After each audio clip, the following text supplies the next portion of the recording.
Vous regardez en ce moment l'une des révélations les plus dangereuses de l'histoire de l'humanité. Mais avant de commencer, si vous aimez les histoires qui changent complètement votre vision du monde, n'oubliez pas de vous abonner à la chaîne pour ne manquer aucun moment de vérité. Et dites-moi dans les commentaires de quel pays vous nous regardez et à quelle heure vous suivez cette vidéo. Si vous êtes sur votre téléphone, n'hésitez pas à liker maintenant car cela aide énormément à faire découvrir ce contenu à plus de personnes. Et si tout ce que vous croyez savoir sur Moïse était un mensonge soigneusement orchestré? Et si le grand libérateur du peuple hébreu était en réalité son plus grand bourreau? Baruch Spinoza, le philosophe le plus redouté par l'Église, a défié des siècles de dogmes religieux avec des révélations qui ont ébranlé les fondements du christianisme et du judaïsme. Dans son œuvre « Traité théologico-politique », Spinoza n'a pas seulement remis en question la véracité historique des textes bibliques, il a exposé une vérité terrifiante. Moïse n'était pas le saint qu'on nous a enseigné, mais un leader politique qui a utilisé la religion comme instrument de contrôle et d'oppression. Pouvez-vous imaginer que pendant des millénaires, l'humanité a vénéré un homme qui pourrait avoir été l'un des premiers dictateurs de l'histoire? Préparez-vous à découvrir les vérités que l'Église a cachées pendant des millénaires, des révélations qui changeront à jamais votre compréhension de l'histoire sacrée. Ce que vous allez découvrir aujourd'hui n'est pas une simple théorie conspiratrice, mais le résultat de 3 siècles de recherche historique rigoureuse qui confirment les intuitions les plus audacieuses de Spinoza. Le philosophe hérétique qui a défié Dieu Amsterdam, 27 juillet 1656, une date qui marquerait à jamais l'histoire de la pensée occidentale. Dans la synagogue portugaise de cette ville cosmopolite, résonnait la plus sévère excommunication jamais prononcée dans l'histoire du judaïsme. Les mots étaient terrifiants. Qu'il soit maudit de jour comme de nuit, quand il se couche et quand il se lève, quand il sort et quand il entre. Mais qui était cet homme dont le crime était si grave qu'il méritait une malédiction éternelle? Baruch Spinoza n'avait alors que 23 ans. Son crime n'était ni le vol, ni le meurtre, ni l'adultère. Son crime était infiniment plus dangereux aux yeux des autorités religieuses. Il pensait, mais que pensait-il exactement qui terrifiait tant la communauté juive d'Amsterdam? Spinoza avait commencé à remettre en question l'origine divine des textes sacrés. Il osait suggérer que Moïse n'avait pas écrit la Torah, que les miracles étaient des phénomènes naturels mal interprétés et plus scandaleux encore, que la Bible elle-même contenait des erreurs et des contradictions. Imaginez le choc pour une communauté qui avait survécu à des siècles de persécution en s'accrochant à la certitude absolue de la vérité biblique. Spinoza ne se contentait pas de critiquer des détails théologiques mineurs. Il s'attaquait au fondement même de l'autorité religieuse, l'infaillibilité des textes sacrés. Comment une communauté pouvait-elle accepter qu'un de ses membres suggère que les paroles mêmes de Dieu puissent être remises en question? La réaction fut immédiate et brutale. Les dirigeants de la synagogue comprenaient parfaitement les implications révolutionnaires des idées de Spinoza. Si la Bible n'était pas la parole directe et infaillible de Dieu, si Moïse n'était pas son porte-parole choisi, alors toute l'architecture de l'autorité religieuse s'effondrait comme un château de cartes. Le jeune Spinoza fut expulsé non seulement de la synagogue, mais de toute la communauté juive d'Amsterdam. Mais qu'est-ce qui avait poussé ce brillant étudiant en théologie à remettre en question des vérités considérées comme absolues depuis des millénaires? Spinoza avait découvert une arme intellectuelle révolutionnaire, la méthode historico-critique. Tandis que les théologiens traditionnels interprétèrent la Bible avec une foi aveugle, acceptant chaque mot comme vérité divine incontestable, Spinoza appliquait les mêmes standards d'analyse qu'on utiliserait pour n'importe quel document historique. Cette approche était révolutionnaire et dangereuse. Spinoza examinait les contradictions internes des textes, les anachronismes historiques, les différences de style littéraire.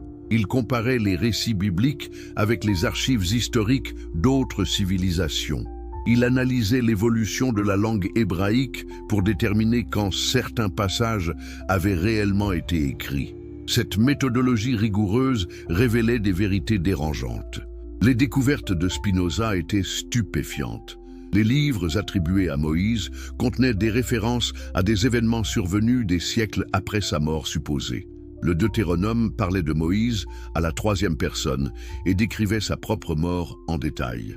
Comment un homme pourrait-il écrire le récit de sa propre mort? Le style littéraire variait dramatiquement d'un passage à l'autre, suggérant multiples auteurs travaillant à différentes époques. Plus troublant encore, Spinoza découvrait que les récits bibliques ne correspondaient pas aux preuves archéologiques et historiques disponibles. Les archives égyptiennes, méticuleuses dans leur documentation des événements importants, ne mentionnaient jamais les plaies d'Égypte, l'exode massif de 600 000 esclaves hébreux, ou la perte catastrophique de main-d'œuvre que cela aurait représenté pour l'économie égyptienne. Comment était-il possible que l'un des événements les plus dramatiques de l'histoire ancienne, impliquant plus d'1 million de personnes selon les textes bibliques, ne laisse aucune trace dans les archives de la civilisation la plus bureaucratisée de l'Antiquité? Cette absence de preuves externes commençait à révéler un pattern troublant. Les récits bibliques semblaient être des constructions littéraires plutôt que des rapports historiques factuels. La méthode de Spinoza ne se limitait pas à identifier les problèmes dans les textes bibliques. Elle révélait aussi les motivations politiques derrière leur composition. Chaque génération de scribes avait modifié, ajouté ou réinterprété les textes ancestraux pour servir les besoins politiques et religieux de leur époque. La Bible n'était pas un livre figé tombé du ciel, mais un palimpseste vivant reflétant les luttes de pouvoir de différentes périodes historiques. Cette révélation était explosive. Si les textes sacrés étaient des œuvres humaines, sujettes à l'erreur et à la manipulation politique, quelle autorité pouvait revendiquer les institutions religieuses qui basaient leur pouvoir sur l'interprétation de ces mêmes textes? Spinoza ne se contentait pas de critiquer la religion, il sapait les fondements même de l'autorité théocratique.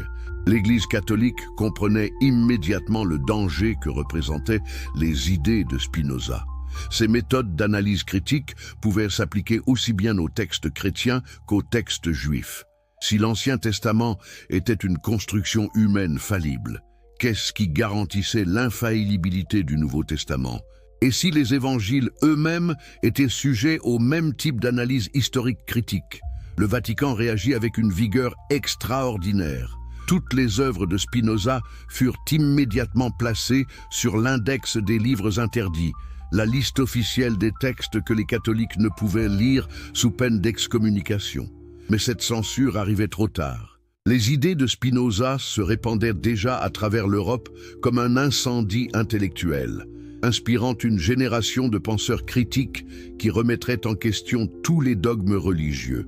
Les jésuites, l'ordre religieux le plus érudit et le plus influent de l'époque, considéraient Spinoza comme plus dangereux que n'importe quelle armée ennemie. Leurs armes étaient les idées, et contre les idées, il n'existait aucune défense militaire traditionnelle.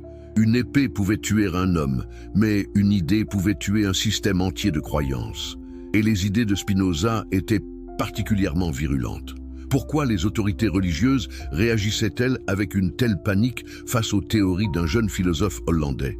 Parce qu'elles comprenaient parfaitement les implications à long terme de sa méthodologie. Si les gens apprenaient à appliquer la raison critique aux textes religieux, ils pourraient commencer à l'appliquer à d'autres domaines. La politique, l'économie, la structure sociale. L'autorité traditionnelle dans tous les domaines était menacée. Spinoza lui-même était conscient de la portée révolutionnaire de ses idées. Dans ses lettres privées, il exprimait sa conviction que l'humanité devait être libérée de la superstition et la crainte qui maintiennent les hommes dans l'esclavage. Il voyait sa mission comme une œuvre de libération intellectuelle, même si cette libération devait passer par la destruction d'illusions consolantes mais fausses. Le courage intellectuel de Spinoza était extraordinaire. Il savait que ses idées lui coûteraient tout. Sa famille, sa communauté, sa sécurité financière, peut-être même sa vie. Mais il considérait que la vérité était plus importante que le confort personnel. Cette conviction inébranlable ferait de lui l'un des penseurs les plus influents de l'histoire occidentale, même si cette influence ne serait pleinement reconnue que des siècles après sa mort. L'héritage de Spinoza dépasse largement la critique biblique. Il a établi le principe fondamental que toute affirmation sur la réalité, quelle que soit son origine prétendument sacrée, doit être soumise à l'examen critique de la raison.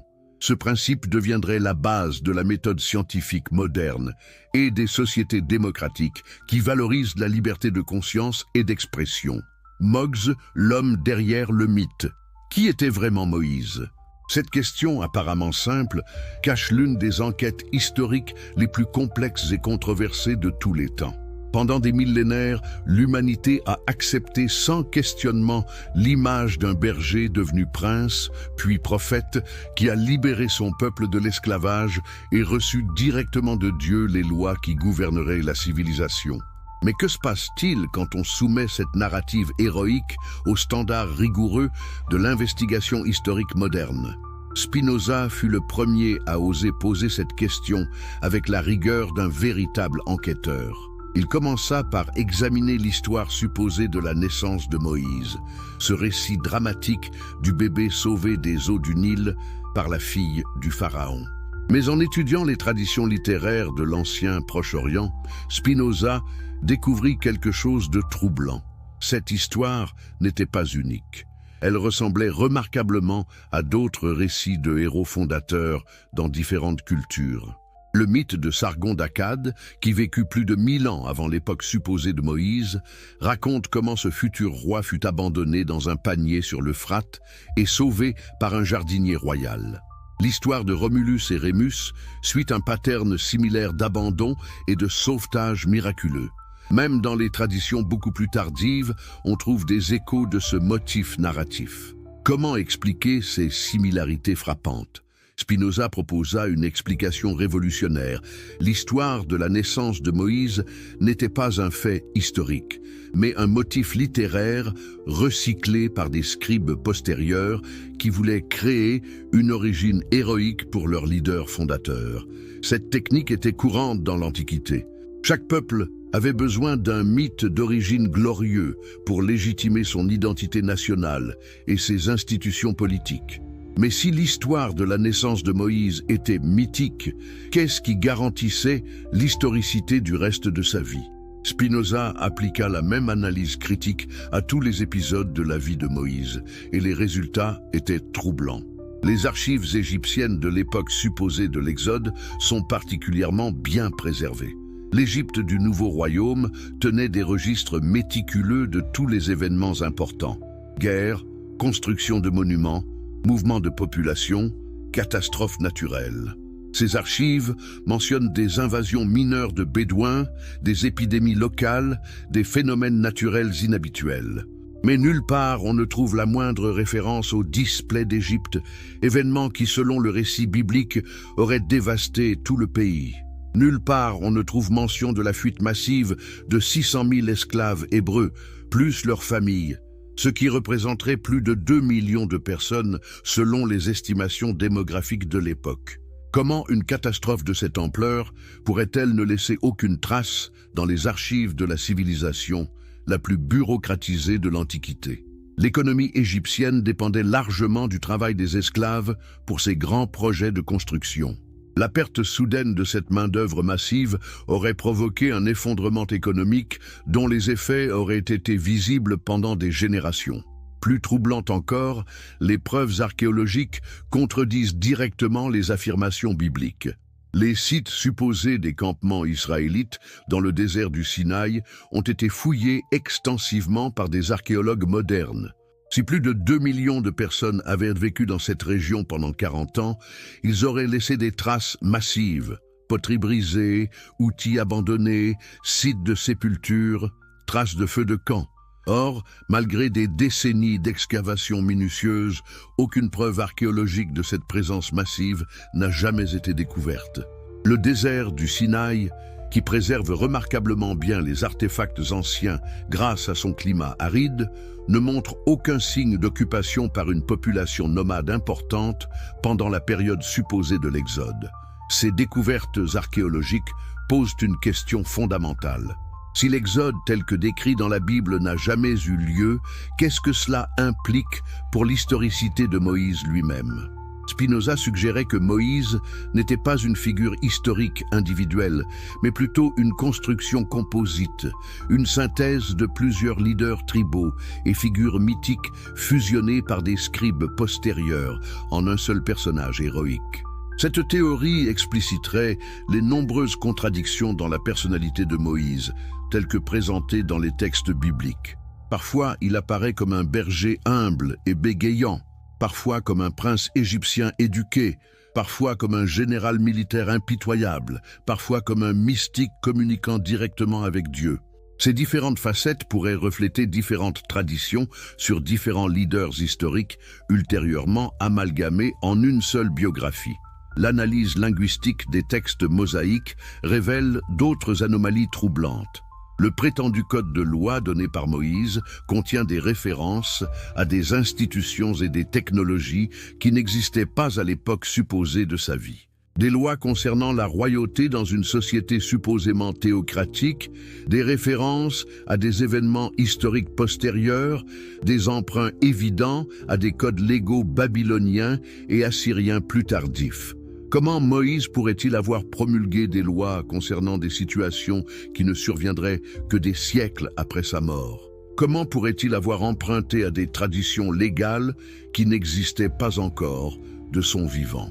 Ces anachronismes suggèrent fortement que les lois de Moïse furent en réalité compilées et rédigées pendant l'exil babylonien, près d'un millénaire après la date traditionnellement attribuée à l'Exode. Spinoza proposa une reconstruction radicalement différente de l'émergence du peuple israélite. Au lieu d'un groupe d'esclaves libérés d'Égypte sous la direction d'un leader charismatique, il suggérait que les Israélites étaient des tribus cananéennes indigènes qui avaient graduellement développé une identité nationale distincte. Le mythe de l'Exode aurait été créé rétrospectivement pour donner à cette émergence nationale une origine héroïque et dramatique. Cette théorie trouve un support considérable dans l'archéologie moderne. Les sites israélites les plus anciens montrent une continuité culturelle avec les populations cananéennes environnantes. La poterie, l'architecture, les pratiques funéraires, même les traditions religieuses montrent une évolution graduelle plutôt qu'une rupture soudaine qui indiquerait l'arrivée d'un peuple extérieur. Plus révélateur encore, l'analyse des traditions religieuses israélites primitives révèle des influences cananéennes, mésopotamiennes et même égyptiennes, mais pas le monothéisme pur que la tradition attribue à Moïse. Les textes bibliques eux-mêmes, quand on les lit attentivement, révèlent que le monothéisme israélite fut un développement tardif, probablement influencé par la théologie zoroastrienne pendant l'exil babylonien. Si Moïse n'était pas la figure historique que la tradition religieuse nous présente, alors qui était responsable de la création de cette personnalité mythique? Spinoza identifiait les scribes de l'époque exilique comme les véritables architectes de la narrative mosaïque. Ces érudits faisaient face à une crise existentielle. Comment maintenir l'identité nationale et religieuse d'un peuple dispersé et conquis? Leur solution fut brillante et cynique. Créer rétrospectivement une histoire nationale glorieuse, centrée sur un leader fondateur, qui rivaliserait avec les grands législateurs de l'Antiquité. Moïse devait surpasser Hammurabi de Babylone, Solon d'Athènes, Numa de Rome. Mais contrairement à ces législateurs humains, Moïse serait présenté comme recevant ses lois directement de Dieu, donnant ainsi une autorité divine absolue au système légal et religieux israélite. Les crimes cachés de l'Exode. L'image traditionnelle de Moïse comme libérateur compatissant s'effondre complètement quand on examine attentivement les actions attribuées à ce personnage dans les textes bibliques eux-mêmes. Loin d'être le guide spirituel bienveillant de la tradition populaire, le Moïse des textes révèle un pattern comportemental troublant. Celui d'un dictateur religieux qui n'hésite pas à utiliser la violence de masse pour maintenir son contrôle sur le peuple qu'il prétend servir. Le premier épisode révélateur de cette nature brutale est l'incident du veau d'or. Selon la narrative biblique, Moïse était resté 40 jours sur le mont Sinaï. laissant le peuple sans nouvelles de leur leader. Face à cette absence prolongée, les Israélites demandèrent à Aaron de leur fabriquer une idole qu'ils puissent adorer. Leur choix se porta sur un veau d'or, symbole de fertilité et de prospérité, répandu dans tout le Proche-Orient ancien. Mais que fit Moïse quand il découvrit cette transgression à son retour de la montagne? Sa réaction ne fut pas celle d'un guide spirituel cherchant à ramener ses disciples sur le droit chemin par la persuasion et l'enseignement. Au lieu de cela, Moïse ordonna une purge sanglante qui révèle la véritable nature de son leadership. Selon le texte d'Exode 32, Moïse convoqua tous les Lévites et leur donna un ordre choquant. « Ainsi parle l'Éternel, le Dieu d'Israël, que chacun de vous mette son épée au côté, traversez et parcourez le camp d'une porte à l'autre, et que chacun tue son frère, son parent et son voisin. » Le résultat de cette purge orchestrée fut la mort de 3000 hommes en une seule journée. Pouvez-vous imaginer la terreur que cette exécution de masse a dû semer parmi les survivants? Moïse n'avait pas seulement tué des idolâtres, il avait ordonné à des hommes d'exécuter leurs propres frères, pères et fils. Cette technique de terrorisme psychologique, forçant les gens à participer à l'exécution de leurs proches, est une tactique classique des régimes totalitaires pour briser les liens familiaux et transférer toute loyauté vers le système politique. Spinoza analysait cet épisode non pas comme un acte de justice divine, mais comme une démonstration calculée de pouvoir absolu. Le message envoyé au peuple était clair et terrifiant. Toute déviation de l'orthodoxie religieuse établie par Moïse serait punie par la mort immédiate. Il n'y aurait pas de procès, pas d'appel, pas de possibilité de repentir. La désobéissance équivalait à une condamnation à mort. Mais l'incident du veau d'or n'était que le début d'un pattern de violence systématique qui caractériserait tout le leadership de Moïse. L'épisode suivant, révélateur de sa nature brutale, fut la guerre d'extermination contre les Madianites, un peuple avec lequel Moïse avait pourtant des liens personnels intimes. L'ironie de cette campagne génocidaire est particulièrement troublante. Moïse avait vécu parmi les Madianites pendant des décennies après avoir fui l'Égypte. Il avait épousé Séphora, fille du prêtre madianite Jéthro, et avait reçu les conseils de son beau-père pour organiser le système judiciaire israélite. Les Madianites lui avaient offert refuge, protection et une famille quand il était un fugitif sans ressources. Comment donc expliquer que ce même Moïse ait plus tard ordonné l'extermination complète de ses anciens bienfaiteurs? Selon Nombre 31, Dieu aurait commandé à Moïse de venger les enfants d'Israël des Madianites. Mais cette justification divine cache-t-elle des motivations plus terrestres? Spinoza suggérait que cette guerre était motivée par des considérations purement matérielles, territoire, ressources et butin de guerre.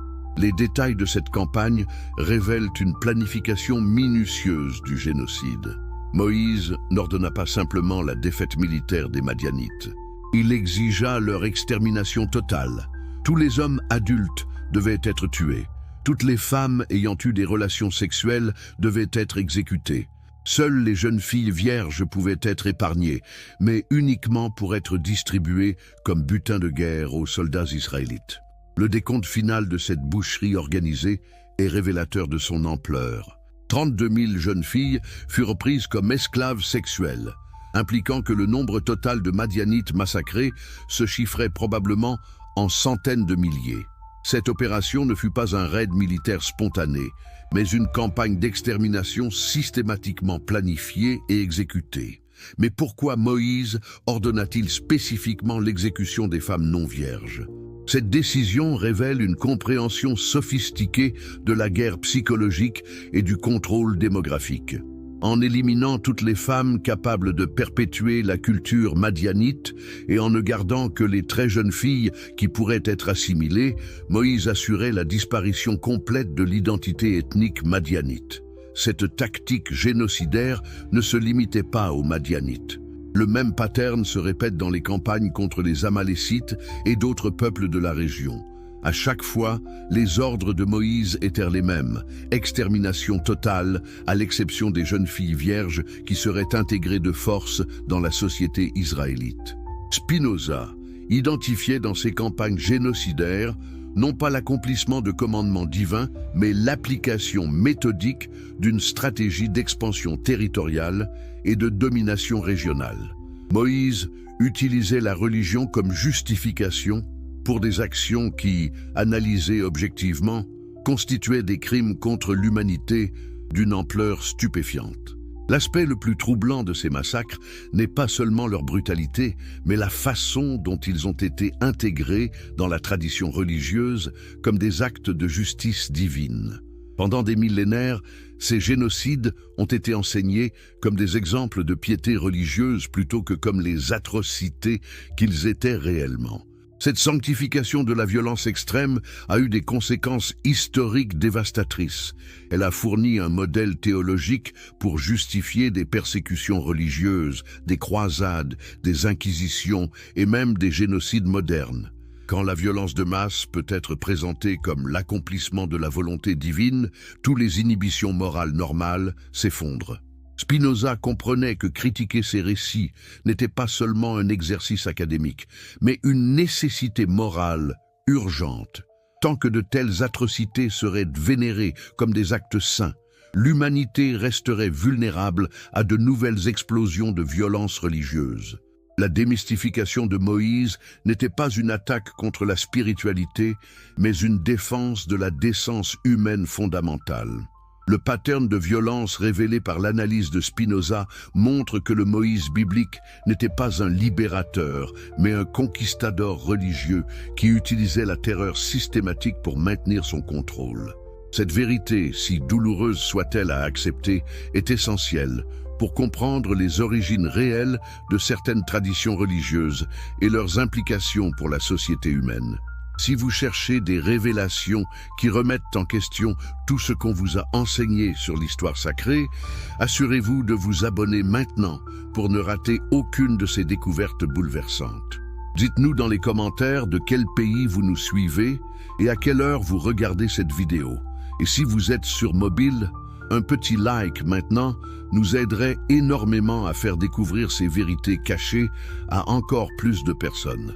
La manipulation des miracles. Qu'est-ce qui sépare un miracle authentique d'une supercherie sophistiquée?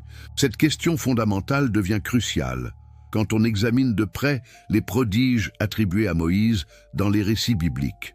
Spinoza fut le premier à appliquer une analyse rigoureusement naturaliste à ces événements extraordinaires, révélant un pattern troublant de manipulation psychologique et d'exploitation de phénomènes naturels à des fins politiques. Commençons par examiner les fameuses plaies d'Égypte, ces 10 catastrophes successives qui auraient forcé le pharaon à libérer les esclaves hébreux. À première vue, ces événements semblent tellement extraordinaires qu'ils ne peuvent s'expliquer que par une intervention divine directe.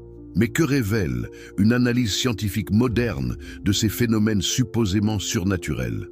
La première plaie, la transformation du Nil en sang, présente des caractéristiques qui suggèrent fortement un phénomène naturel mal interprété ou délibérément exagéré.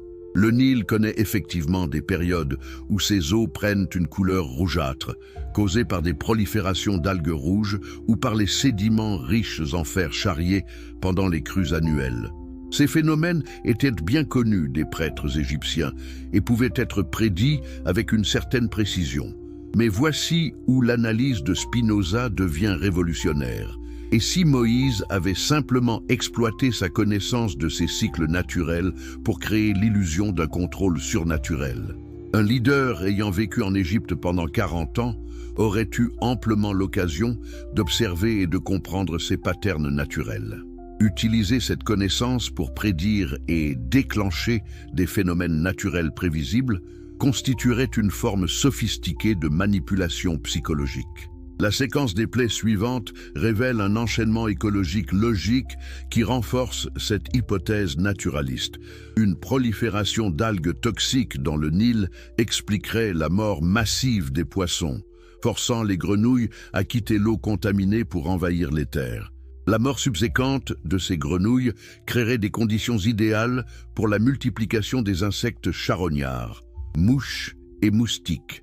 Cette cascade écologique était parfaitement prévisible pour quelqu'un possédant une connaissance approfondie de l'environnement nilotique. Mais Spinoza suggérait quelque chose de plus sinistre encore. Certaines de ces plaies pourraient avoir été des actes de sabotage délibérés, orchestrés par des sympathisants hébreux infiltrés dans l'administration égyptienne. L'empoisonnement des réserves d'eau, l'introduction d'insectes ravageurs dans les greniers, la contamination du bétail, toutes ces actions étaient techniquement réalisables avec les connaissances de l'époque. Cette hypothèse expliquerait pourquoi les miracles de Moïse étaient si étroitement ciblés sur l'infrastructure économique et militaire égyptienne.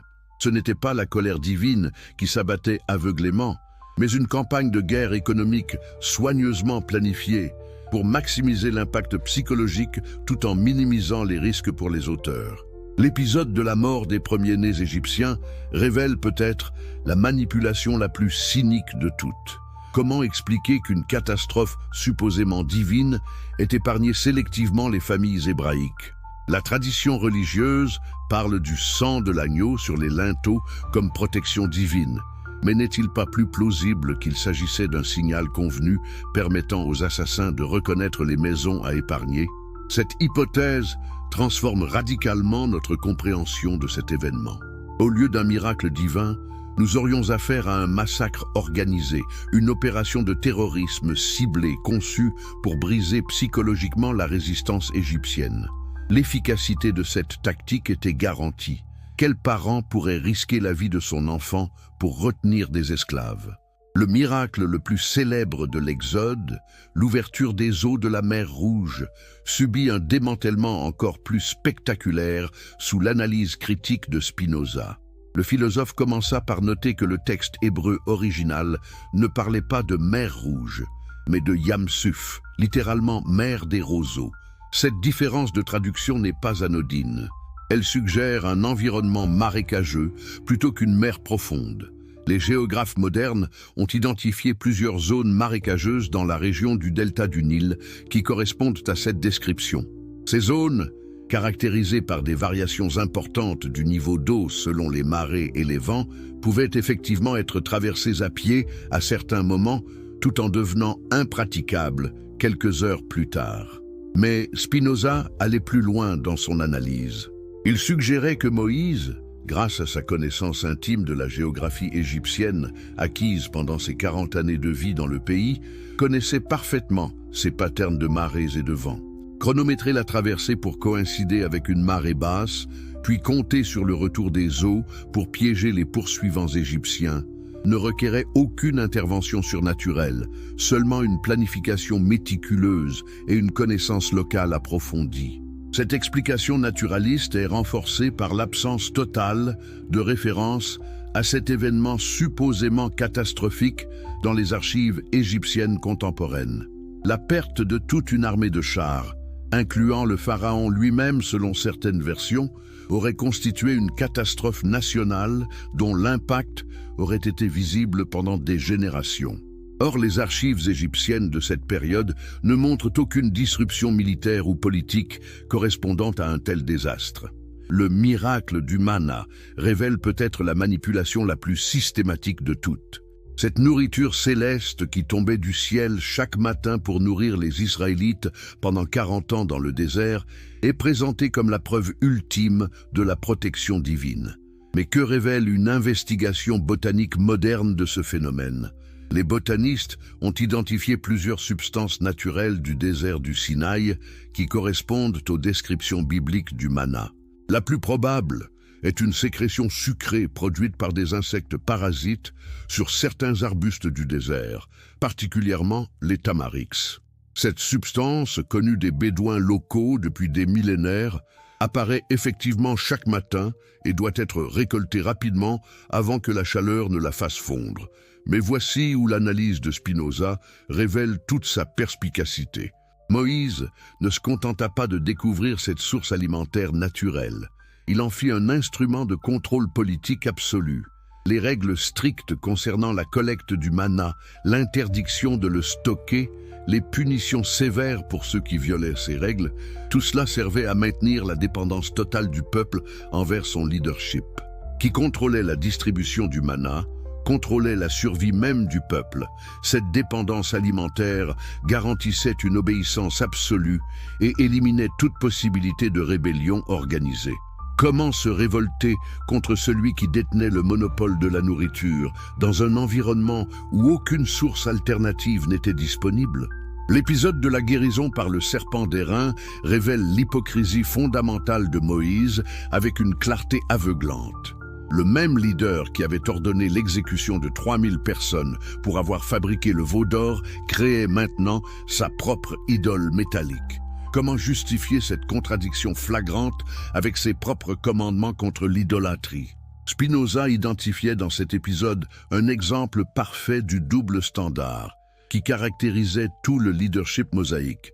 L'idolâtrie était un péché mortel uniquement quand elle ne servait pas les intérêts du régime. Quand Moïse avait besoin d'un objet de focalisation pour maintenir l'espoir et la loyauté du peuple, la fabrication d'idoles devenait soudainement acceptable, même louable. Cette manipulation sélective des règles religieuses révèle la véritable nature du système mosaïque, non pas une théocratie fondée sur des principes divins immuables, mais un régime autoritaire qui utilisait la religion comme outil flexible de contrôle politique. Les règles pouvaient être modifiées, suspendues ou inversées selon les besoins tactiques du moment. L'analyse des miracles de Moïse par Spinoza révèle un pattern cohérent. Chaque prodige servait un objectif politique spécifique et pouvait s'expliquer par des moyens naturels ou technologiques disponibles à l'époque. Cette démystification n'était pas motivée par un scepticisme gratuit, mais par la conviction que comprendre la véritable nature de ces événements était essentiel pour libérer l'humanité de la manipulation religieuse. La théocratie de la terreur. Comment un groupe d'esclaves fugitifs se transforme-t-il en machine de guerre génocidaire en l'espace de quelques générations? Cette question troublante devient inévitable quand on examine objectivement la transformation de la société israélite sous le leadership mosaïque.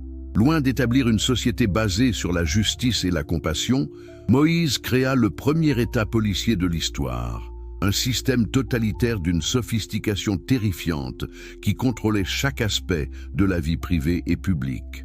Le génie maléfique du système mosaïque résidait dans sa capacité à présenter l'oppression la plus totale comme une libération spirituelle. Chaque mécanisme de contrôle était sanctifié par un vernis religieux qui le rendait non seulement acceptable, mais obligatoire. Critiquer le système équivalait à défier Dieu lui-même, créant une protection psychologique parfaite contre toute dissidence. La première innovation révolutionnaire de ce système fut l'établissement d'un réseau de surveillance omniprésent dirigé par la caste des Lévites. Ces hommes, officiellement consacrés au service divin, fonctionnaient en réalité comme les yeux et les oreilles du régime dans chaque communauté. Leur accès privilégié aux rituels de confession, aux cérémonies familiales et aux moments d'intimité religieuse leur donnait une connaissance détaillée de l'état d'esprit de chaque individu. Comment fonctionne concrètement un tel système de surveillance théocratique? Les Lévites n'étaient pas simplement des prêtres offrant des services religieux, ils étaient les gardiens d'un système complexe d'obligations rituelles qui requérait une interaction constante avec la population. Chaque naissance, chaque mariage, chaque décès, chaque maladie, chaque transaction commerciale importante nécessitait leur intervention. Cette omniprésence ritualisée créait des opportunités infinies de collecte d'informations. Pendant les confessions obligatoires, les Lévites apprenaient les doutes, les frustrations et les griefs privés de chaque famille. Pendant les rituels de purification, ils observaient les dynamiques familiales et identifiaient les sources potentielles de troubles. Pendant les cérémonies communautaires, ils notaient qui participait avec enthousiasme et qui montrait des signes de réticence ou de dissidence. Mais le système mosaïque ne se contentait pas de surveiller. Il créait délibérément les conditions de la culpabilité universelle. Les 613 commandements de la loi mosaïque n'étaient pas conçus pour être entièrement respectés par un individu normal. Leur complexité byzantine et leurs contradictions internes garantissait que chaque personne serait techniquement en violation de multiples commandements à tout moment. Cette culpabilité universelle servait un objectif stratégique crucial. Elle donnait au système légal un prétexte pour persécuter n'importe qui à n'importe quel moment. Un individu qui devenait politiquement gênant pouvait toujours être accusé de violation religieuse.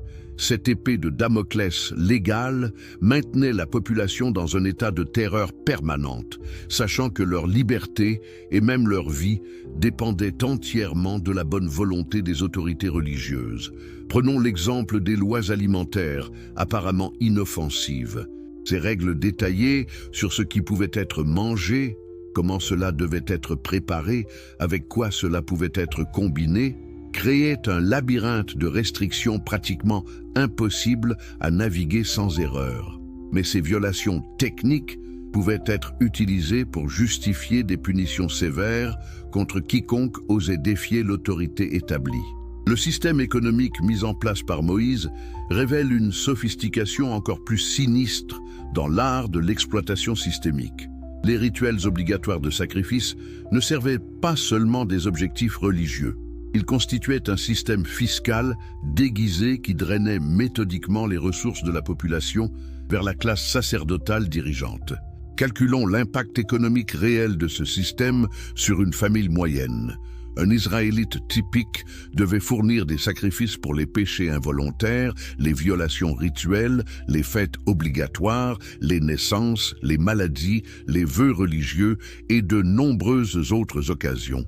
Chaque sacrifice nécessitait des animaux spécifiques qui devaient souvent être achetés aux prêtres eux-mêmes à des prix artificiellement gonflés. Les estimations modernes suggèrent qu'une famille respectueuse des lois mosaïques consacrait entre 25% et 35% de ses revenus annuels aux obligations religieuses. Cette ponction économique massive servait un double objectif: enrichir énormément la classe sacerdotale tout en maintenant la population dans un état de précarité économique qui la rendait dépendante du système pour sa survie. Mais le génie du système ne s'arrêtait pas à l'exploitation économique directe. Il créait également une dépendance psychologique profonde en contrôlant l'accès au sentiment de sécurité spirituelle. Dans un monde perçu comme hostile et dangereux, seule la stricte observance des rituels prescrits pouvait garantir la protection divine. Cette protection n'était jamais acquise définitivement. Elle devait être constamment renouvelée par de nouveaux sacrifices et de nouvelles démonstrations de soumission. Comment un tel système pouvait-il maintenir sa légitimité face aux souffrances qu'il imposait? La réponse résidait dans une manipulation psychologique particulièrement perverse. Toute catastrophe personnelle ou collective était automatiquement interprétée comme la conséquence d'une insuffisance dans l'observance religieuse. La maladie, la pauvreté, la défaite militaire, tous ces malheurs étaient attribués à un manque de piété plutôt qu'aux défaillances du système lui-même. Cette logique circulaire créait un piège psychologique parfait. Plus le système imposait de souffrance, plus la population était convaincue qu'elle devait intensifier son observance religieuse. Les échecs du système devenaient ainsi des arguments pour son renforcement plutôt que pour sa réforme ou son abandon. Les punitions prescrites par la loi mosaïque révèlent l'intention terroriste du système avec une clarté brutale. La lapidation pour l'adultère, le blasphème, le travail du sabbat, la désobéissance aux parents, même la simple collecte de bois le jour sacré, toutes ces offenses relativement mineures étaient punies de mort. Cette disproportion entre les crimes et les châtiments ne s'explique pas par un souci de justice, mais par une volonté délibérée d'instaurer un climat de terreur. L'exécution publique par lapidation servait un objectif psychologique spécifique, impliquer toute la communauté dans l'acte de violence, créant une culpabilité collective qui renforçait l'adhésion au système. Chaque membre de la communauté devait jeter une pierre, devenant ainsi complice du meurtre et psychologiquement investi dans la justification de l'acte. Cette technique de participation forcée à la violence est une caractéristique classique des régimes totalitaires.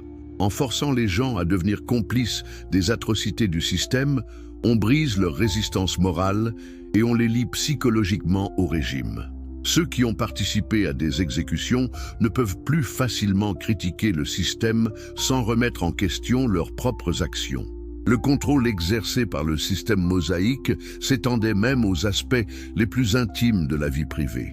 Les lois de pureté sexuelle, les restrictions alimentaires, les règles de vêtements, les prescriptions pour l'hygiène personnelle, tous ces domaines étaient régulés en détail par des commandements présentés comme divins. Cette intrusion dans la sphère privée servait à éliminer toute zone d'autonomie personnelle où des pensées critiques pourraient se développer. Quand chaque acte quotidien est prescrit par la loi religieuse, il ne reste aucun espace pour le développement d'une conscience indépendante. L'individu devient entièrement formaté par le système et perd la capacité même de concevoir des alternatives. L'analyse de Spinoza révélait que ce système totalitaire n'était pas un accident ou une déviation, mais l'objectif conscient et délibéré de ses créateurs. Moïse et ses successeurs avaient compris que le contrôle durable d'une population nécessitait non seulement la domination politique et économique, mais la colonisation complète de l'imagination et de la conscience individuelle. Les manuscrits qui ont changé l'histoire. Y a-t-il eu dans l'histoire de l'humanité une découverte plus dévastatrice pour les certitudes religieuses établies que celle des manuscrits anciens qui ont révélé la véritable genèse des textes bibliques? Pendant des siècles, les intuitions révolutionnaires de Spinoza sont restées des hypothèses brillantes, mais non prouvées. Puis au cours des 19e et 20e siècles, une série de découvertes archéologiques extraordinaires ont confirmé ces prédictions les plus audacieuses et révélé l'ampleur stupéfiante de la manipulation historique qui avait façonné la tradition religieuse occidentale. La première brèche dans le mur du secret fut ouverte par les orientalistes du 19e siècle qui commencèrent à déchiffrer les archives des grandes civilisations mésopotamiennes. Quand Georg Smith traduisit en 1872 l'épopée de Gilgamesh à partir de tablettes cunéiformes découvertes dans la bibliothèque d'Assurbanipal, il fit une découverte qui ébranla le monde chrétien. L'histoire du déluge de Noé était directement copiée d'un récit babylonien vieux de plus de 1000 ans. Cette découverte n'était que la pointe de l'iceberg. Les archives assyriennes et babyloniennes, méticuleusement conservées pendant des millénaires, offrait une chronique continue de tous les événements majeurs du Proche-Orient ancien. Ces documents mentionnaient chaque guerre importante, chaque catastrophe naturelle, chaque mouvement de population significatif. Ils décrivaient en détail les relations avec l'Égypte, les invasions de peuples nomades, les épidémies, les famines. Mais nulle part dans cette documentation exhaustive ne trouvait-on la moindre référence aux événements centraux de l'histoire biblique. Pas de mention des 10 plaies d'Égypte qui auraient dévasté le pays le plus puissant de la région. Pas de référence à l'exode de 2 millions d'Israélites qui aurait représenté l'un des plus grands mouvements de population de l'Antiquité. Pas d'écho de la conquête de Canaan qui aurait bouleversé l'équilibre géopolitique régional. Comment expliquer ce silence assourdissant des archives contemporaines sur des événements supposément de portée internationale? Une seule conclusion s'imposait. Ces événements n'avaient jamais eu lieu, du moins pas de la manière dramatique décrite dans les textes bibliques. Les récits de l'Exode et de la conquête étaient des constructions littéraires tardives, créées des siècles après les faits supposés pour légitimer des revendications politiques et territoriales. La découverte des manuscrits de la mer Morte en 1947 porta un coup encore plus dévastateur aux prétentions d'authenticité des textes bibliques. Ces documents, cachés dans des grottes près de Qumran pendant près de 2000 ans, révélaient l'existence de versions radicalement différentes des livres bibliques. Les scribes de différentes époques avaient manifestement modifié, ajouté et supprimé des passages, selon leurs besoins théologiques et politiques. L'analyse comparative de ces manuscrits révélait que les textes bibliques que nous connaissons aujourd'hui étaient le résultat d'un processus éditorial complexe s'étendant sur plusieurs siècles. Il n'existait pas de version originale unique descendue du ciel, mais une tradition textuelle fluide et évolutive qui reflétait les préoccupations changeantes de ses rédacteurs. Plus révélateur encore, les manuscrits de Qumran montraient que même au 1er siècle de notre ère, différentes communautés juives utilisaient des versions substantiellement différentes des mêmes textes. Cette diversité textuelle prouvait que l'idée d'un canon biblique fixe et immuable était une fiction créée rétrospectivement par les autorités religieuses pour renforcer leur contrôle doctrinal. Les papyrus d'Éléphantine, découverts au début du XXe siècle, révélèrent une vérité encore plus dérangeante. Cette colonie militaire juive établie en Égypte au VIe siècle avant notre ère adorait ouvertement plusieurs divinités, incluant une déesse parèdre de Yahvé nommée Anat-Yahou. Ces documents prouvaient que le monothéisme strict attribué à Moïse était un développement tardif qui ne caractérisait pas la religion israélite primitive. Comment concilier cette évidence archéologique avec les affirmations bibliques sur le monothéisme mosaïque? La réponse était claire. Les rédacteurs tardifs des textes bibliques avaient projeté rétrospectivement leur conception théologique évoluée sur des périodes antérieures qui ne les connaissaient pas. Le monothéisme israélite était le produit d'une longue évolution religieuse, pas une révélation soudaine reçue au Sinaï. L'archéologie moderne en Terre Sainte apporta la confirmation finale des intuitions de Spinoza. Les fouilles systématiques des sites bibliques révélèrent une image radicalement différente de celle présentée dans les textes sacrés. Jéricho, dont les murailles auraient miraculeusement s'écroulé au son des trompettes de Josué, était inhabité à l'époque supposée de la conquête. Haï, prétendument conquise par les Israélites, était déjà en ruine depuis des siècles. Plus dramatique encore, l'analyse de la culture matérielle des premiers sites israélites révélait une continuité parfaite avec les traditions cananéennes environnantes. La poterie, l'architecture, les techniques agricoles, même les pratiques funéraires montraient une évolution graduelle plutôt qu'une rupture soudaine qui indiquerait l'arrivée d'un peuple étranger. Ces découvertes archéologiques confirmaient la théorie révolutionnaire de Spinoza. Les Israélites n'étaient pas des conquérants venus d'Égypte, mais des populations cananéennes indigènes qui avaient graduellement développé une identité ethnique et religieuse distincte. L'Exode et la conquête étaient des mythes fondateurs créés rétrospectivement pour légitimer cette émergence identitaire. L'analyse linguistique des textes bibliques révéla des preuves encore plus accablantes de leur composition tardive.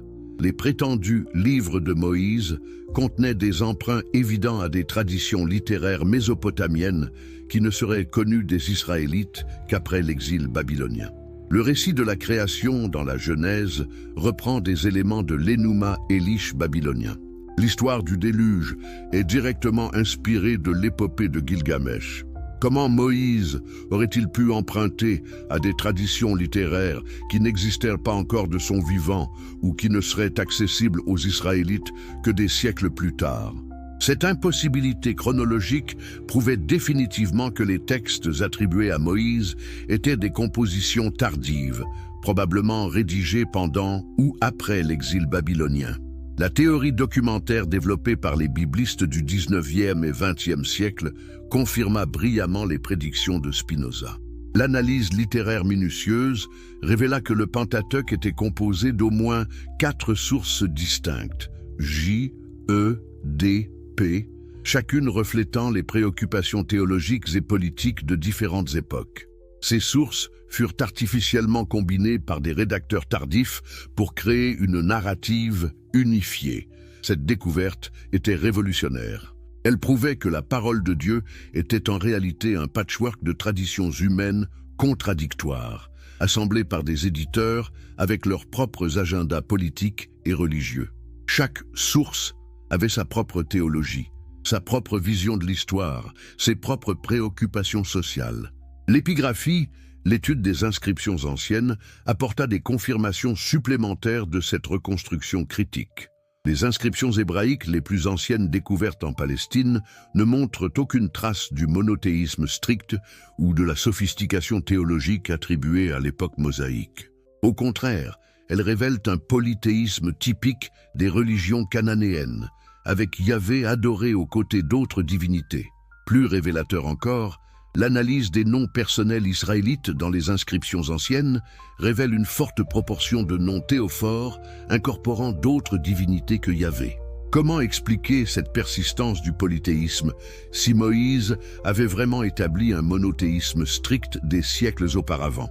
Les découvertes de l'archéologie biblique révélèrent aussi l'ampleur de l'anachronisme historique dans les récits de l'Exode. Les villes mentionnées comme existant à l'époque de Moïse ne furent construites qu'aux époques assyriennes ou perses.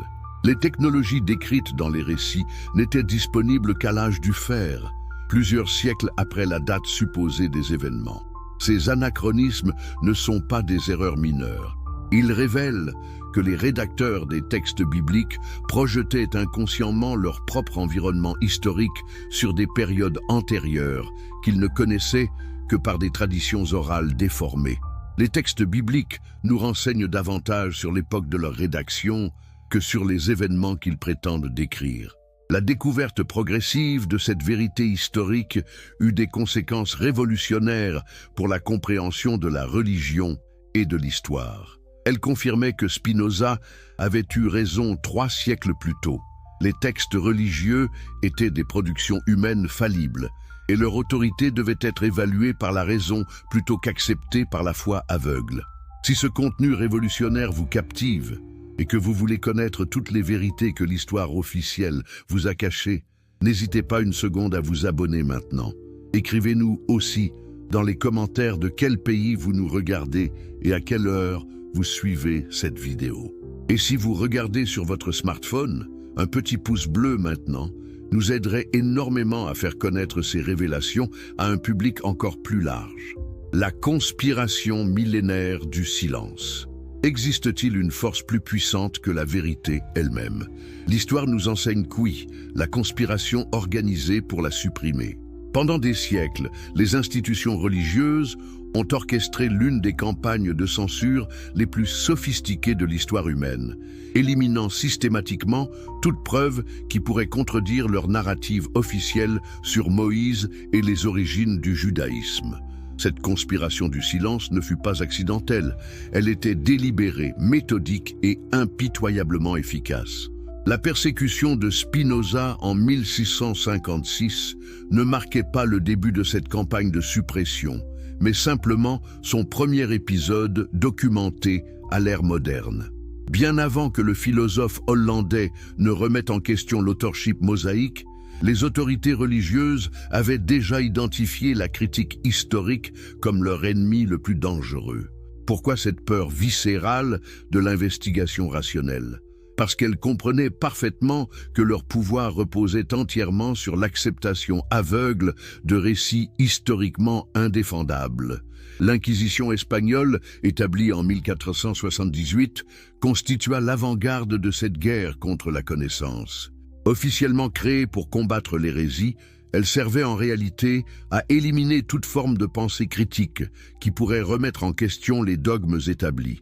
Les inquisiteurs comprenaient intuitivement que permettre l'analyse rationnelle de n'importe quel aspect de la doctrine religieuse risquait de déclencher une avalanche de questionnements qui finirait par détruire l'ensemble de l'édifice théologique.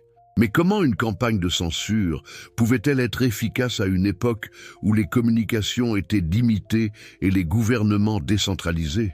Le génie du système réside dans sa capacité à transformer chaque croyant en agent de censure. En enseignant que questionner les textes sacrés était non seulement dangereux, mais moralement répréhensible, l'Église créait une armée de millions d'individus qui s'auto-censuraient et censuraient des autres par conviction religieuse. Cette autocensure intériorisée était infiniment plus efficace que n'importe quel système de surveillance externe. Elle ne nécessitait pas de police secrète ou de réseau d'informateurs. Elle transformait la conscience elle-même en gardien de l'orthodoxie. Les individus apprenaient à supprimer leurs propres doutes avant même qu'ils ne puissent se formuler pleinement, créant une barrière psychologique quasi impénétrable contre la pensée critique. L'invention de l'imprimerie en 1455 représenta une menace existentielle pour ce système de contrôle de l'information. Soudainement, les idées pouvaient se répandre plus rapidement que les autorités ne pouvaient les supprimer. La réaction de l'Église fut immédiate et drastique. La création de l'Index Librorum Prohibitorum en 1559, le premier système de censure bibliographique systématique de l'histoire occidentale. Cet index ne se contentait pas d'interdire les livres explicitement hérétiques. Il visait préventivement tout ouvrage qui pourrait encourager la pensée indépendante. Les traités de philosophie naturelle, les œuvres historiques critiques, même les récits de voyage qui révélaient l'existence de sociétés non chrétiennes florissantes, tous ces textes furent systématiquement supprimés. L'objectif n'était pas seulement de contrôler ce que les gens lisaient, mais de limiter ce qu'ils pouvaient même concevoir comme possible. La suppression des manuscrits originaux constitua peut-être l'aspect le plus sinistre de cette campagne.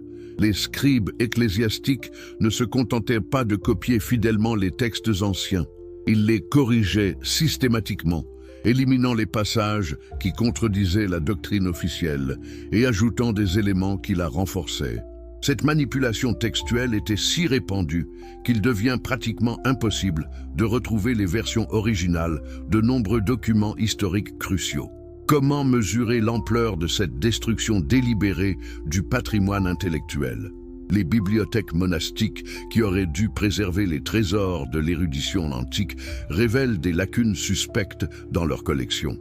Des œuvres entières d'auteurs critiques de l'Antiquité ont disparu sans laisser de traces, alors que les textes supportant les positions chrétiennes ont été copiés en multiples exemplaires et soigneusement préservés. La destruction de la bibliothèque d'Alexandrie, souvent attribuée à diverses catastrophes politiques, dissimule peut-être un aspect plus sombre. La purge systématique des textes qui contredisaient la vision chrétienne de l'histoire. Les premiers pères de l'Église avaient accès à des sources historiques sur le Proche-Orient ancien qui auraient pu confirmer ou infirmer les récits bibliques. Mais ces sources ont mystérieusement disparu, ne laissant que des références fragmentaires qui tantalisent les historiens modernes. L'émergence de l'université médiévale, apparemment un progrès vers la liberté intellectuelle, fut en réalité cooptée par cette même stratégie de contrôle. Les universités n'encourageaient l'érudition que dans des domaines soigneusement circonscrits qui ne menaçaient pas les dogmes fondamentaux. La théologie scolastique développa des méthodologies sophistiquées d'analyse textuelle, mais ces techniques étaient strictement interdites d'application aux textes bibliques eux-mêmes. Cette hypocrisie intellectuelle créait une schizophrénie académique profonde. Les mêmes érudits qui appliquaient des standards rigoureux d'analyse critique aux textes philosophiques grecs acceptaient sans questionnement les récits bibliques les plus fantastiques. Cette double standard n'était pas accidentelle. Elle était soigneusement cultivée par un système éducatif, conçu pour produire des intellectuels dociles qui ne remettraient jamais en question les fondements de l'autorité ecclésiastique. La Renaissance, malgré sa réputation de libération intellectuelle, ne réussit que partiellement à briser ces chaînes de censure. Même les humanistes les plus audacieux, comme Erasme, limitaient leurs critiques aux aspects périphériques de la pratique religieuse, évitant soigneusement de questionner l'historicité des événements bibliques fondamentaux. Cette prudence n'était pas seulement dictée par la peur de la persécution, elle reflétait l'intériorisation profonde des tabous intellectuels, inculqués par des siècles de conditionnement. L'invention de nouvelles techniques de torture et d'exécution pendant cette période ne peut être comprise sans référence à cette guerre contre la pensée critique. L'Inquisition développa des méthodes d'une cruauté raffinée, spécifiquement conçues pour briser non seulement le corps, mais l'esprit des victimes. L'objectif n'était pas simplement de punir l'hérésie, mais de créer un exemple si terrifiant qu'il dissuaderait quiconque de même concevoir des pensées non orthodoxes. Giordano Bruno, brûlé vif en 1600 pour avoir osé suggérer l'existence de mondes multiples, incarne le sort réservé à ceux qui défiaient les limites imposées à la pensée humaine. Sa mort ne fut pas un accident tragique, mais l'exécution calculée d'une stratégie visant à terroriser la communauté intellectuelle européenne. Le message était clair, certaines idées étaient littéralement mortelles. Mais pourquoi les autorités religieuses réagissaient-elles avec une violence si disproportionnée à ce qui semblait être de simples spéculations intellectuelles, parce qu'elle comprenait, avec une clairvoyance remarquable, que ces idées contenaient le germe de la destruction de tout leur système de pouvoir. Si l'univers était infini et contenait d'innombrables mondes, quelle était la probabilité que la Terre soit le centre unique de l'attention divine? Et si la Terre n'était pas unique, comment maintenir l'affirmation que ces textes religieux particuliers représentaient la vérité universelle? La persécution de Galilée révèle la même logique implacable. L'héliocentrisme ne menaçait pas seulement un modèle cosmologique particulier, il remettait en question l'autorité de l'Église à définir la réalité elle-même. Si l'Église s'était trompée sur la structure de l'univers, domaine apparemment technique et neutre, comment faire confiance à ses proclamations sur des questions plus complexes comme l'histoire ancienne ou la nature divine? Cette compréhension explique l'acharnement particulier avec lequel l'Église poursuivit les pionniers de l'analyse biblique critique. Richard Simon, souvent considéré comme le père de la critique biblique moderne, vit ses œuvres systématiquement interdites et détruites. Et Histoire critique du Vieux Testament, 1668, fut confisquée et brûlée publiquement par ordre de Bossuet, non pas pour des erreurs factuelles, mais parce qu'elle appliquait aux textes sacrés les mêmes méthodes d'analyse utilisées pour les documents profanes. La campagne contre Simon révèle la sophistication de la stratégie de suppression ecclésiastique. Au lieu de simplement interdire ces livres, l'Église organisa une campagne de diffamation systématique, le présentant comme un ennemi de la foi plutôt que comme un érudit cherchant la vérité.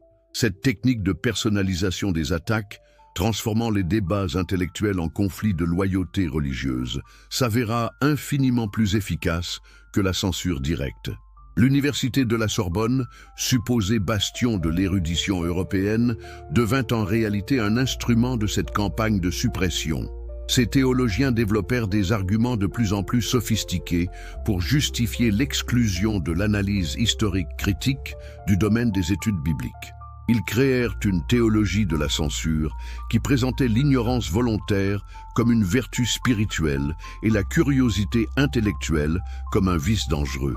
Cette perversion de l'activité académique eut des conséquences dramatiques pour le développement de la science historique. Pendant des siècles, les méthodes d'analyse qui révolutionnaient la compréhension de l'histoire profane furent interdites d'application aux textes religieux, créant une zone d'ombre artificielle qui protégeait les récits bibliques de tout examen critique. Cette exception arbitraire retarda de plusieurs siècles le développement d'une compréhension scientifique de l'histoire ancienne du Proche-Orient. La réforme protestante, malgré ses prétentions à libérer le christianisme de la corruption papale, perpétua en grande partie cette même hostilité à l'analyse critique. Luther et Calvin, tout en rejetant l'autorité papale, maintinrent fermement l'interdiction de questionner l'historicité des récits bibliques. Ils remplacèrent l'infaillibilité du pape par l'infaillibilité des Écritures, créant un nouvel obstacle à l'investigation rationnelle. Cette continuité dans la suppression révèle que le problème n'était pas spécifique au catholicisme, mais inhérent à tout système religieux fondé sur l'affirmation de posséder une vérité révélée, définitive. Qu'il s'agisse de Rome ou de Genève, les autorités religieuses comprenaient intuitivement que permettre l'analyse critique historique de leurs textes fondateurs équivalait à scier la branche sur laquelle elles étaient assises. L'efficacité de cette campagne millénaire de suppression peut être mesurée par le fait que même aujourd'hui, au XXIe siècle, la grande majorité de la population mondiale ignore complètement les découvertes de l'archéologie et de l'histoire critique qui ont démoli l'historicité des récits bibliques. Cette ignorance n'est pas accidentelle. Elle est le produit d'un système éducatif et médiatique qui continue, par inertie institutionnelle, à propager des narratives démenties par des siècles de recherche scientifique. La libération par la vérité. Qu'est-ce qui différencie une société libre d'une société opprimée? La capacité de ses citoyens à questionner les récits officiels sans crainte de persécution. Dans cette perspective, l'œuvre de Spinoza représente bien plus qu'une simple critique religieuse. Elle constitue l'acte fondateur de la liberté intellectuelle moderne. En démontrant que même les textes les plus sacrés pouvaient et devaient être soumis à l'examen rationnel, Spinoza ouvrait la voie à une révolution épistémologique qui transformerait à jamais la relation entre l'humanité et la vérité. La libération intellectuelle que propose Spinoza ne consiste pas à détruire la spiritualité humaine, mais à la purifier des éléments autoritaires et superstitieux qui l'ont corrompue pendant des millénaires.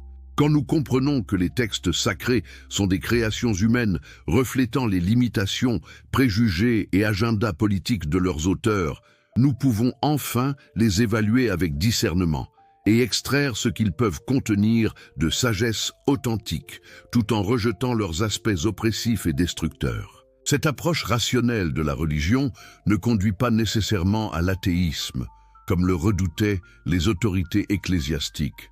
Au contraire, elle peut mener à une forme de spiritualité plus profonde et plus authentique, libérée des terreurs artificielles et des manipulations psychologiques qui caractérisent les religions autoritaires. Spinoza lui-même n'était pas athée au sens moderne du terme. Il concevait Dieu comme identique à la nature et à ses lois immuables, une vision qui inspire encore aujourd'hui de nombreux scientifiques et philosophes. Dans cette conception spinoziste, la véritable révélation divine ne se trouve pas dans d'anciens manuscrits remplis de contradictions et d'erreurs historiques, mais dans l'étude scientifique de l'univers et de ses mécanismes. Chaque découverte astronomique, chaque avancée en biologie, chaque progrès en physique révèle un aspect supplémentaire de cette divinité naturelle, infiniment plus grandiose et complexe que les anthropomorphismes primitifs des religions traditionnelles. Cette révélation continue par la science et la raison offre quelque chose que les religions révélées ne peuvent jamais fournir. Une vérité qui s'enrichit et se précise constamment, au lieu de se figer dans des dogmes immuables. Au lieu de craindre les découvertes qui contredisent les textes anciens, cette spiritualité naturaliste les accueille comme autant de révélations supplémentaires de la grandeur et de la complexité de l'univers. L'éthique qui découle de cette approche spinoziste est également plus solide et plus universelle que celle basée sur l'obéissance à des commandements supposément divins. Quand nous comprenons que nous sommes tous des manifestations temporaires de la même substance universelle, la compassion et la coopération deviennent des implications logiques de cette compréhension plutôt que des obligations imposées de l'extérieur par des autorités religieuses. Cette éthique rationnelle ne requiert ni menace surnaturelle, ni promesse de récompense céleste pour motiver le comportement moral. Elle découle naturellement de la compréhension que notre bien-être individuel est inextricablement lié au bien-être de l'ensemble de la société et de l'écosystème dont nous faisons partie. Cette interdépendance fondamentale rend l'altruisme et la coopération non seulement moralement souhaitables, mais rationnellement nécessaires. L'application de cette perspective aux institutions religieuses existantes révèle leur potentiel de transformation positive. Au lieu de disparaître, ces institutions peuvent être réformées pour servir leur fonction légitime. Fournir un soutien communautaire, encourager la réflexion éthique, offrir des rituels qui marquent les transitions importantes de la vie et créer des espaces de contemplation et de paix intérieure. Mais pour que cette transformation soit possible, ces institutions doivent abandonner leur prétention à détenir des vérités révélées exclusives et accepter leur rôle comme facilitatrices de l'exploration humaine du sens et de la transcendance. Elles doivent remplacer le dogmatisme par l'ouverture intellectuelle, l'autorité par la discussion rationnelle et la soumission aveugle par l'engagement conscient. L'éducation joue un rôle crucial dans cette transformation.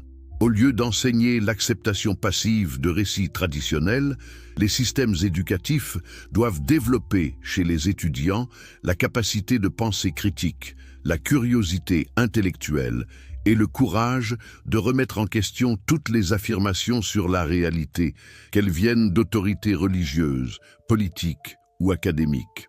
Cette éducation à la pensée critique ne doit pas se limiter aux domaines scientifiques et techniques.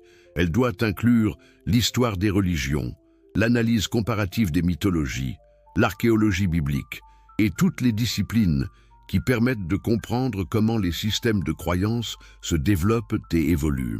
Seule une population éduquée dans ces domaines peut résister aux manipulations de ceux qui exploitent l'ignorance religieuse à des fins politiques. L'impact de cette libération intellectuelle dépasse largement le domaine religieux. Quand les citoyens apprennent à analyser critiquement les récits religieux traditionnels, ils développent automatiquement la capacité d'analyser critiquement tous les autres types de narratives officielles, politiques, économiques, médiatiques. Cette compétence critique généralisée est le fondement de toute démocratie authentique. Les sociétés qui ont embrassé cette approche critique montrent des niveaux plus élevés de prospérité, de liberté individuelle et de cohésion sociale que celles qui maintiennent des systèmes de croyances autoritaires. Cette corrélation n'est pas accidentelle. Elle reflète le fait que la pensée critique et la liberté intellectuelle sont des préalables nécessaires au développement de toutes les autres formes de liberté et de progrès. La résistance à cette libération intellectuelle provient principalement de ceux qui bénéficient du statu quo. Leaders religieux dont l'autorité dépend de l'ignorance de leurs fidèles, politiciens qui exploitent les divisions religieuses et systèmes économiques qui profitent de populations dociles et non critiques. Cette résistance explique pourquoi les découvertes de l'archéologie biblique restent largement inconnues du grand public malgré leur importance historique majeure. Mais cette résistance ne peut pas indéfiniment retarder la diffusion de la connaissance. L'Internet et les nouveaux médias rendent de plus en plus difficile le contrôle centralisé de l'information. Les découvertes archéologiques, les analyses historiques critiques et les méthodes d'investigation rationnelle deviennent accessibles à quiconque possède la curiosité et la motivation nécessaires pour les rechercher. Cette démocratisation de l'accès à l'information crée des opportunités sans précédent pour la libération intellectuelle de masse. Pour la première fois dans l'histoire humaine, il devient techniquement possible pour chaque individu d'accéder aux mêmes sources d'informations que les experts académiques et de tirer ses propres conclusions sur les questions les plus fondamentales de l'existence humaine. L'héritage de Spinoza prend ainsi une nouvelle dimension à l'ère numérique. Ces méthodes d'analyse critique, développées dans le contexte limité du XVIIe siècle, peuvent maintenant être appliquées à une échelle globale par des millions d'individus ayant accès aux outils de recherche les plus sophistiqués. Cette multiplication exponentielle de la capacité d'investigation critique représente peut-être la plus grande révolution intellectuelle de l'histoire humaine. Cette révolution ne sera pas sans défi. Elle nécessitera le développement de nouvelles compétences pour naviguer dans un océan d'informations, distinguer les sources fiables des sources douteuses et résister aux tentatives de manipulation par des acteurs malveillants. Mais ces défis sont insignifiants comparés au potentiel libérateur d'une humanité éduquée dans la pensée critique et libérée des superstitions ancestrales. L'objectif final de cette libération n'est pas la destruction de tout sentiment du sacré, mais sa redéfinition rationnelle. Au lieu de vénérer des textes anciens remplis d'erreurs et de violence, nous pouvons développer une révérence authentique pour la vérité elle-même, pour la beauté de l'univers révélé par la science et pour la capacité remarquable de l'esprit humain à comprendre et à transformer la réalité. Conclusion finale. Au terme de cette investigation exhaustive, une vérité inéluctable émerge des décombres de mythes millénaires. Spinoza avait raison.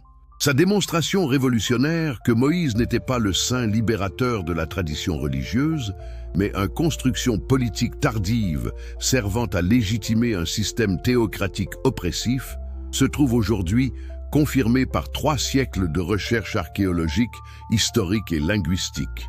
Les preuves sont accablantes, irréfutables, et d'une cohérence qui ne laisse place à aucun doute raisonnable. Cette confirmation ne constitue pas simplement une victoire intellectuelle pour les partisans de l'analyse critique. Elle représente un moment crucial dans l'évolution de la conscience humaine. Pour la première fois dans l'histoire, l'humanité dispose des outils scientifiques et de l'accès à l'information nécessaire pour démanteler définitivement les mythes fondateurs qui ont justifié des millénaires d'oppression religieuse. Nous assistons à l'effondrement final des dernières illusions qui protégeaient les systèmes autoritaires de la lumière impitoyable de la vérité historique. Les implications de cette révélation dépassent largement le domaine des études bibliques ou même de l'histoire religieuse. Elles touchent au fondement même de notre compréhension de l'autorité, de la vérité et du pouvoir dans les sociétés humaines. Si les récits les plus sacrés de notre civilisation se révèlent être des fabrications politiques, quelle crédibilité accorder aux autres narratives officielles qui structurent nos sociétés contemporaines? Cette question n'est pas rhétorique, elle exige une réponse urgente. À une époque où les technologies de manipulation de l'information atteignent une sophistication sans précédent, la capacité de distinguer la vérité historique de la propagande devient une compétence de survie démocratique. Les leçons tirées de l'analyse spinoziste des textes bibliques nous fournissent un modèle méthodologique pour analyser toutes les formes de manipulation narrative, qu'elles soient religieuses, politiques ou commerciales. La résistance farouche que cette vérité continue de rencontrer, même dans les milieux académiques supposément dévoués à la recherche objective, révèle l'emprise persistante des systèmes de pouvoir qui bénéficient de l'ignorance historique. Cette résistance n'est pas accidentelle. Elle est orchestrée par des institutions qui comprennent parfaitement que la diffusion de ces connaissances menacerait leur fondement d'autorité. Mais cette résistance porte en elle-même les germes de sa propre défaite. En s'opposant si vigoureusement à l'investigation rationnelle, en maintenant des positions indéfendables face à l'évidence archéologique, ces institutions révèlent leur véritable nature. Elles ne sont pas des gardiennes de la vérité spirituelle, mais des systèmes de contrôle social qui craignent par-dessus tout la libération intellectuelle de leur sujet. Cette peur institutionnelle de la vérité nous enseigne une leçon fondamentale. Toute autorité qui exige la foi aveugle plutôt que la compréhension rationnelle, qui décourage le questionnement plutôt que de l'encourager, qui punit la curiosité plutôt que de la récompenser, révèle par ses attitudes mêmes qu'elle n'a rien de légitime à offrir. La vérité authentique n'a jamais peur de l'examen. Seuls les mensonges nécessitent la protection de l'ignorance. L'héritage de Spinoza nous offre quelque chose d'infiniment plus précieux que la simple destruction d'illusions ancestrales. Il nous donne les outils intellectuels pour construire une civilisation fondée sur la raison plutôt que sur la superstition, sur la coopération éclairée plutôt que sur la soumission aveugle, sur l'investigation continue plutôt que sur l'acceptation dogmatique de vérités prétendument définitives. Cette civilisation rationnelle n'est pas une utopie lointaine. Elle émerge déjà dans les sociétés qui ont embrassé les valeurs spinozistes de tolérance intellectuelle, de liberté de conscience et de respect pour la vérité factuelle. Ces sociétés montrent des niveaux remarquablement plus élevés de prospérité, de paix sociale et de bien-être individuel que celles qui maintiennent des systèmes autoritaires fondés sur des mythes religieux. La corrélation entre liberté intellectuelle et prospérité sociale n'est pas coïncidentelle. Elle reflète une loi fondamentale du développement humain. Les sociétés qui permettent à leurs citoyens de penser librement et de remettre en question toutes les formes d'autorité développent naturellement des innovations technologiques, des institutions plus justes et des solutions plus efficaces aux défis collectifs. Cette loi s'applique avec une force particulière à notre époque de défis globaux sans précédent. Les problèmes environnementaux, les inégalités économiques, les conflits religieux et ethniques, tous ces défis exigent des solutions basées sur la compréhension scientifique de la réalité plutôt que sur l'adhésion à des traditions obsolètes. Seules les sociétés libérées des contraintes dogmatiques peuvent développer la flexibilité intellectuelle nécessaire pour s'adapter aux réalités changeantes. Dans cette perspective, la démystification de Moïse par Spinoza n'était pas seulement un exercice d'érudition historique, mais un acte de libération aux implications révolutionnaires pour l'avenir de l'humanité. En prouvant que les figures les plus révérées pouvaient être soumises à l'analyse critique sans que le monde s'effondre, Spinoza ouvrait la voie à une maturation spirituelle de l'espèce humaine. Cette maturation implique le passage d'une spiritualité infantile, basée sur la peur et la dépendance envers des autorités externes, prétendument infaillibles, vers une spiritualité adulte fondée sur la responsabilité personnelle, la recherche rationnelle du sens et la reconnaissance de notre interdépendance avec l'ensemble du cosmos. Cette transition est peut-être la plus importante évolution de la conscience humaine depuis l'émergence du langage symbolique. Les résistances à cette évolution sont compréhensibles. Abandonner des certitudes ancestrales, même fausses, pour embrasser l'incertitude créative de la recherche rationnelle exige un courage intellectuel considérable. Mais cette transition est inévitable, car elle correspond à une nécessité évolutive fondamentale. Dans un monde de plus en plus complexe et interconnecté, seules les sociétés capables de pensée critique sophistiquée peuvent survivre et prospérer. Le message final de cette investigation n'est donc pas un message de désespoir face à l'effondrement d'illusions rassurantes, mais un message d'espoir face aux possibilités infinies que révèle la libération de la vérité. Quand nous cessons de gaspiller nos énergies à défendre des mythes indéfendables, nous pouvons enfin les consacrer à construire une civilisation digne de notre potentiel véritable. Cette civilisation émergente ne sera pas parfaite. Elle connaîtra ses propres erreurs et limitations. Mais contrairement au système basé sur des révélations prétendument définitives, elle possédera la capacité d'autocorrection et d'amélioration continue. Elle pourra apprendre de ses erreurs plutôt que de les perpétuer, innover plutôt que de répéter, et évoluer plutôt que de stagner. En ce sens, Baruch Spinoza n'était pas seulement un critique destructeur des religions établies, mais le prophète visionnaire d'une nouvelle forme de spiritualité humaine, une spiritualité de la vérité, de la beauté naturelle et de la dignité rationnelle. Son héritage continue de nous inspirer et de nous guider vers cet avenir libéré, où l'humanité pourra enfin réaliser son potentiel véritable sans les chaînes de l'ignorance et de la superstition. Les révélations sur Moïse que nous avons explorées aujourd'hui ne marquent pas la fin d'une histoire, mais le début d'une nouvelle ère dans l'évolution de la conscience humaine. Une ère où la vérité, enfin libérée de ses chaînes millénaires, peut rayonner dans toute sa splendeur libératrice et transformer notre monde pour les générations à venir.